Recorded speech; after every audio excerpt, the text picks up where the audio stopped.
So you've made the decision to sell your home.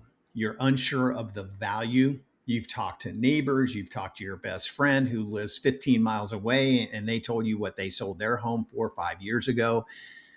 And you need some real, definite information. Besides interviewing 37 different real estate agents, start doing some research yourself. You can pull up the tax records from the property appraiser in your area. They'll give you an idea of value.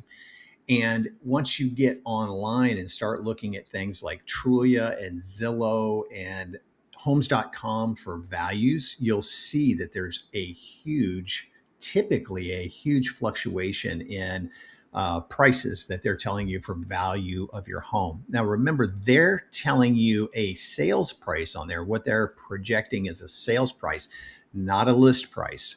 So you have to take that into consideration as well, especially in this market that we're in. It's very important to list your home as close to the selling price as you possibly can.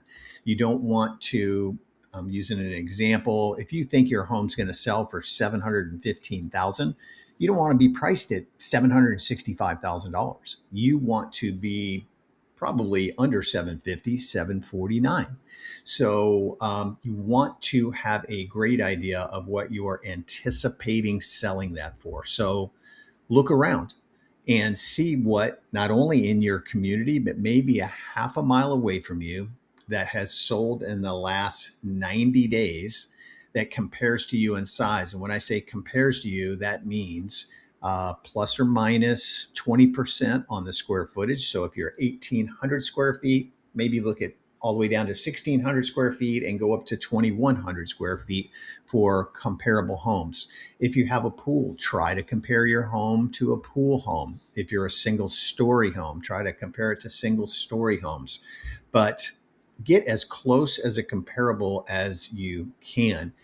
You don't want it to be, especially in the market that we're currently in, you don't want it to be more than 90 days old.